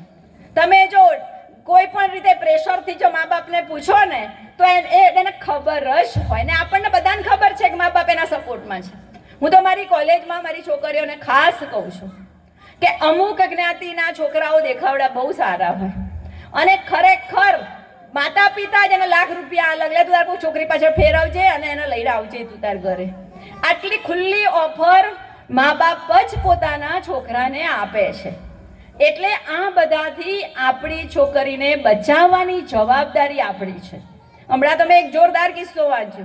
એક છોકરી હતી, એક છોકરો કે સરસ મજાનું 1 લાખનું બુલેટ કોકનું ભાડે લઈ આવ્યો મહિના માટે, અને એક છોકરીને પાછળ ફેરવીને એને મોબાઈલ ગિફ્ટમાં આપ્યો, અને દૂરથી એક બંગલો બતાવે જો આ ઘર આપણું. હો, પણ એમ કે મારા મમ્મી પપ્પા હા નહીં પાડે, તું સામાન્ય ઘરની, અમે બહુ મોટા ને એટલે. પેલી ફસાઈ ગઈ, એની જોડે ભાગીને ગઈ પણ ખરી. સાવ નાનકડું ઘર હતું, એમાં રહી જઈને રાખી. તો કે કેમ નહીં? તો કે ના ના, હમણાં આપણને એક્સેપ્ટ નહીં કરે, હજુ વાર છે, હજુ મારે એમને સમજાવવા પડશે, થોડી વાર છે. એમ કરતા કરતા પછી રિયાલિટી, કોર્ટ મેરેજ થઈ જાય, પછી રિયાલિટી આવે કે આ જ રિયલ ઘર હતું. પેલો તો ખાલી આપેલી લાલચો હતી કે ખોટી ખોટી બતાવેલી, એની જે લાલચમાં ફસાય છોકરી એ જ હતું. એટલે આ છોકરીઓએ આ વસ્તુને ખૂબ જ સમજવા જેવી છે. અને આપણામાં તો છે કે ભાઈ છોરું કછોરું થાય, માવતર કમાવતર ના થાય. આ જ મા બાપ પછી છોકરીને લાવે ને બીજે તરકાણે સેટ કરે. પણ એ બધાની વચ્ચે તમે જુઓ કે જે અશાંતિ ફેલાય છે, અને છોકરીને જે આ ઘટના એના માઇન્ડમાં જે બને છે એ આખી જિંદગી ક્યારે ભૂસાવાની નથી. તો આપણે ભેગા મળીને ખરેખર એક એવો પ્રયત્ન કરીએ કે આપણી પાટીદારની દીકરીઓ બીજા કોઈ સમાજમાં જાય જ નહીં. મેં તો ખરેખર એક અભિયાન ઉપાડ્યું છે કે મારી કોલેજની અંદર મને લાગે કે આ છોકરી છે અને એ આડી અવળી વાતો કરે છે, છોકરીને ખબર પણ ના હોય, હું ગમે ત્યાંથી એનો જે ફોર્મ હોય ને એમાંથી એના પપ્પાનો નંબર મેળવું અને પપ્પાને ફોન કરું કે ભાઈ તમારી છોકરીનું ધ્યાન રાખજો.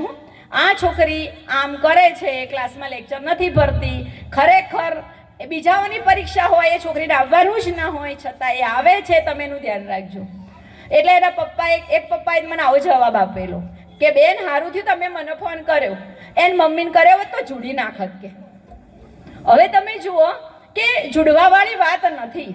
આપણે આપણા શાસ્ત્રોએ કહ્યું છે કે 12 વર્ષ પશ્ચાત મિત્રવદ વર્તયે, એટલે છોકરી કે છોકરો 12 વર્ષનો થાય ને એ પછી એની પાસે આપણે મિત્રતા જેવું વર્તન કરવું જોઈએ. એટલે એને પ્રેમથી ટેકલ કરવું જોઈએ, ક્યારેય પ્રેશરથી નહીં. અને પ્રેમ એટલી અદ્ભુત ચીજ છે કે આપણે ભલભલાને આપણી તરફ આપણે નમાવી શકીએ છીએ. અને એ જો થશે, ખરેખર આ દૂષણ દૂર થશે. અને બીજું મહત્વની વાત કરવી છે કે છોકરીઓ જે છે કે ખોટી રીતે કે પોતાના ઇન્સ્ટાગ્રામ પર આઈડી બનાવે, ફેસબુક પર ખોટા ફોટા અપલોડ કરે, કોઈ એને રિક્વેસ્ટ મોકલે અને પછી એને જોયો પણ નથી એવી વ્યક્તિ સાથે એ ભાગી જાય, એ તો વળી એક્સ્ટ્રીમ લેવલની વાત કહેવાય. કે હમણાં જ આપણે પટેલ સમાજ, આ સુધરેલો સમાજ, મારા કામવાળીની દીકરી 19 વર્ષની ઇન્સ્ટાગ્રામ ઉપર ફેસબુક પર ફ્રેન્ડ બનાવીને આદિવાસી છોકરા જોડે ભાગી ગઈ. વિચારો તમે. તો એમ કે છતાં પણ એ ઠાકોર સમાજને ધન્યવાદ આપવા પડે કે છેક આદિવાસી ઇન્ટિરિયર વિસ્તારની અંદર એ છોકરી ભાગીને ગઈ હતી, છતાં એ લોકો રાજકારણીઓનું જબરજસ્ત પ્રેશર લાવી અઠવાડિયે છોકરીને ઘેર લઈ આવે. અને આવીને હવે છોકરી મારા ઘેર કામ કરવા આવે છે, એને થોડું થોડું સમજાઈ ગયું છે, એની 19 વર્ષ રનિંગ છે. એટલે કહેવાનો મિનિંગ શું છે? 18 થી 22 વર્ષ. આ એક ઉંમર એવી છે. આપણે વચ્ચે તમે જુઓ, હમણાં પણ આપણા પાટીદાર ભાઈઓએ અને બહેનો પણ ખરા, એમને એક અભિયાન ઉપાડેલું કે ભાઈ લગ્નની અંદર માતા પિતાની સાઈન જોઈએ. પણ જે બંધારણ છે એ બંધારણ જે છે એને જ્યારે પણ એક્સેપ્ટ કરશે ત્યારે પણ અહીંયા ખરેખર દીકરીઓએ, મેં હમણાં જેમ વાત કરી પાર્વતી માતાની, મેં એટલે જ વાત કરી હતી કે લગ્નની જવાબદારી જ્યારથી પણ દીકરી જન્મે ને ત્યારથી મા બાપની જવાબદારીનું ભાન હોય જ છે કે મારે મારી દીકરીને સમય આવે ત્યારે મારે યોગ્ય પાત્ર સાથે પરણાવવાની છે. તમે જુઓ, વચ્ચે એક સમય હતો કે 20-22 છોકરી પરણે, પછી થોડો થોડો સમય વધ્યો. કેમ કે છોકરી ભણી રહે, પગભર થઈ જાય ને પછી પરણાવીએ, એટલે લગ્ન પછી બિચારા એને ભણવાની ચિંતા નહીં. હવે અત્યારે ઊંધું થઈ ગયું પાછું. કેમ? મા બાપને ચિંતા થાય છે કે ભાગી જાય, એના કરતાં લાવજે એક પાત્ર પકડાવી દઈએ. ઓલ ઓવર નુકસાન છોકરીને જ છે. કેમ? એના ભણવા પર અસર પડે છે. એટલે કરે છે 20%, પણ બીજા 80% જે છે એને પણ એનો ભોગ બનવું પડે છે. અને માટે પ્રયત્ન કરો. આમાં મારા સહકારની ક્યાંય પણ જરૂર હોય, અમે તો અહીંયા NSS કેમ્પ જાન્યુઆરી મહિનામાં અમે આ તમારા હોલમાં જ હું પોતે 7 દિવસનો કેમ્પ હતો, એમાં 4 દિવસમાં હું પોતે અહીંયા રહી હતી. તો મારા ક્યાંય પણ સહકારની જરૂર હોય, મેં પોતે એક સ્ત્રી તરીકે, આપણી પ્રથમ ફરજ જે છે એ આપણો પરિવાર છે અને બીજી ફરજ આપણો સમાજ છે, સમાજ સેવા છે. આજે હું પટેલ છું એનું મને પોતાને ખૂબ ગૌરવ છે. સાગર પટેલ તમે જુઓ કેટલું સરસ ગાય છે. એ ગૌરવ આપણને દરેકને હોવું જોઈએ, મને પણ છે. અને માટે જ મારું એક અભિયાન છે કે પટેલ સમાજની દીકરીઓ, પટેલ સમાજ સમૃદ્ધ થવો જોઈએ. ક્યાંય કોઈ છોકરીઓ માટે અગવડતા, આપણી છોકરી બીજા સમાજમાં જાય, દુઃખી થાય, મા બાપ રડે, છોકરી રડે. હમણાં એક જબરજસ્ત એક કિસ્સો આવ્યો હતો. આ મારા બેન અહીંયા સામે જ બેઠા છે, એમના નણંદની ભાણી. હવે તમે જુઓ કે લાલચમાં છોકરીઓ ક્યાં ફસાય છે. તે એ છોકરી એક ટ્યુશન ક્લાસમાં ભણવા જતી હતી અને ત્યાં 35 વર્ષનો સૌરાષ્ટ્રનો છોકરો એને એમ ફસાવી કે હું તને છે ને સરસ મજાની ટ્યુશન ક્લાસમાં નોકરી અપાવી દઈશ, સરસ મજાનું તું કમાતી થઈ જઈશ, પછી તારે ચિંતા જ નહીં. અને એમ કરતાં કરતાં એને ફસાવી. છોકરો 35 વર્ષનો હોય, છોકરી 20 વર્ષની, અને કોર્ટ મેરેજ કરી દીધા. એ પછી જ્યારે છોકરીને કોર્ટમાં લાવવામાં આવી ત્યારે એ છોકરી કહે તો હું તો તમને ઓળખતી જ નથી. તમે જુઓ, આનાથી ખરાબ ઘટના બીજી કઈ હોઈ શકે કે જે મા બાપે રાત દિવસ છોકરીની ચિંતા કરી હોય, છોકરીની કેર કરી હોય, અને એ છોકરી આવું કહી દે. આપણને ખરેખર આપણા પટેલ સમાજમાં આવું ક્યારે બનવું જ ના જોઈએ. આવો જો એક નિયમ આપણે બધા જ લઈએ અને આપણી દીકરીઓ જે છે એમની આપણે ચિંતા કરીએ, છોકરીઓ પણ કરે અને આવા કોઈ લાલચોમાં ફસાય નહીં, તો આ બધા દૂષણો જે છે એ ચોક્કસ દૂર રહી શકશે. અને ઓલ ઓવર તમે જુઓ કે સમાજમાં આવી અવ્યવસ્થા ન થાય, દીકરાઓ ટાઈમસર પરણે, દીકરીઓ ટાઈમસર સેટ થઈ જાય અને શાંતિમય વાતાવરણ હોય તો શું છે કે સમાજમાં સુખ શાંતિ. આપણે પોતે તમે વિચારો, ઘણીવાર તમે જુઓ કે કંઈ જ ના હોય ને બધા ખોટા ખોટા ઝઘડી પડે. તો આપણે ખુશ રહેવું અને ખુશ રાખવું એ આપણા જીવનનો મંત્ર હોવો જોઈએ.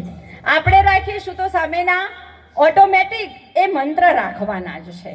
અને બીજું કે લાઈફ જે છે, ભગવાને આપણને જિંદગી આપી છે તો એ જિંદગીને એન્જોય કરવી જોઈએ. પણ કેવી રીતે? આપણી ફરજો નિભાવતા.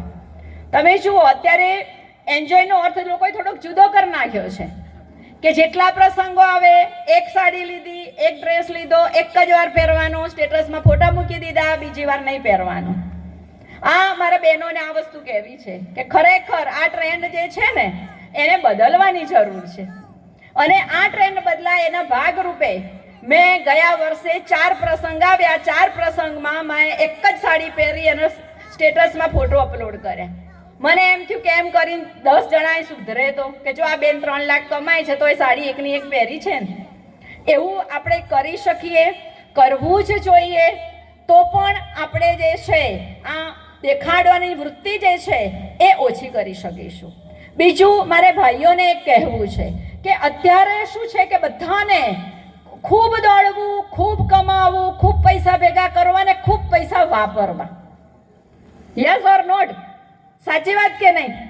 કે જબરજસ્ત બધા અને પૈસા કમાવાની દોડમાં બધા શું છે સ્ટ્રેસમાં રહેવા લાગ્યા.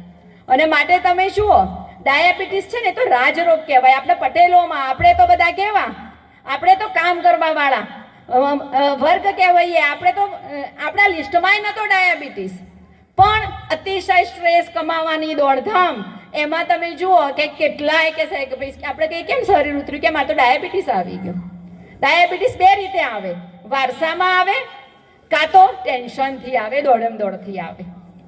તો એક નીતિ રાખીએ. આ સામાજિક કુરિવાજોની ભાઈએ હમણાં વાત કરી કે આ રિવાજો તમે જુઓ કે મારા મમ્મી પપ્પા કે તમારા બધાના દાદા દાદી ગાડાઓ લઈને લગ્નમાં જતા 3 દિવસ એકના એક કપડાં પહેરીને આવતા હતા. ભલે 3 દિવસના લગ્ન, પણ ખર્ચાના નામે બહુ જ ઓછું. પછી વચ્ચે આપણે 3 દિવસ લગ્ન ચાલ્યા, પછી શું થઈ ગયું?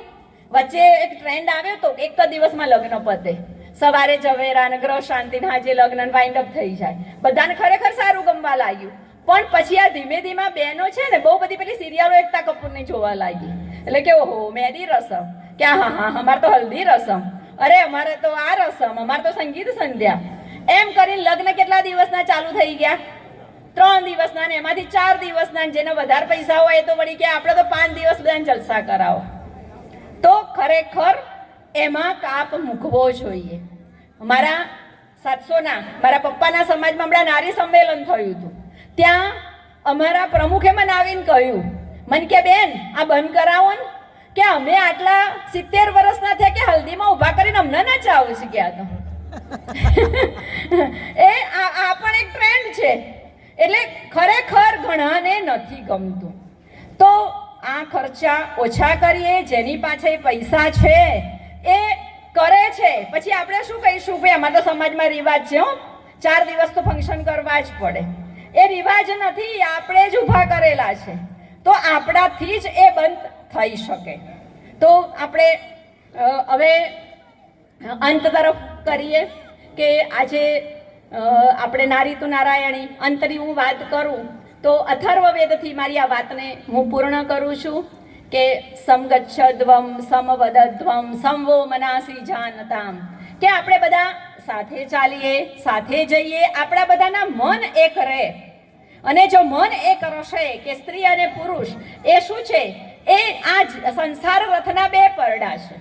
અને એ બંને એકબીજાના મનને સમજશે, એકબીજાના કાર્યને સમજશે, એકબીજાના જે માઇનસ પ્લસ પોઈન્ટ જે છે એને સમજશે અને સુમેળભર્યું રહેશે તો ખરેખર સારું વાતાવરણ ચોક્કસ બનશે.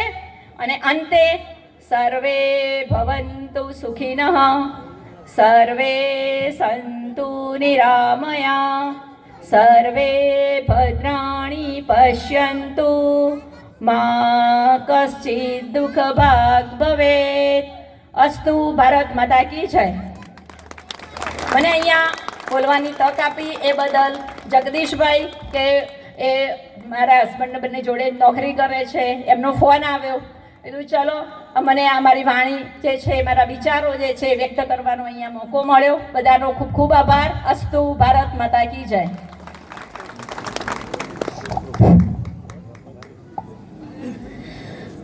બેનશ્રીનો ખૂબ ખૂબ ધન્યવાદ. નારી શક્તિની આપણા સમક્ષ સારી એવી રજૂઆત કરી કે આજના સમયની જે નારી છે એ પુરુષના સમકક્ષ રહી અને પોતાનું જીવન વ્યતીત કરી શકે છે. નારી એ શક્તિનું એક સ્વરૂપ છે. નારી એ લક્ષ્મી, પાર્વતી, સીતા અને મા ઉમિયાનું પણ સ્વરૂપ છે. જગત જનની એ પણ નારીનું જ એક સ્વરૂપ છે. ફરીથી આપણે બેનને જોરદાર તાળીઓ પાડી અને અભિવાદિત કરીશું.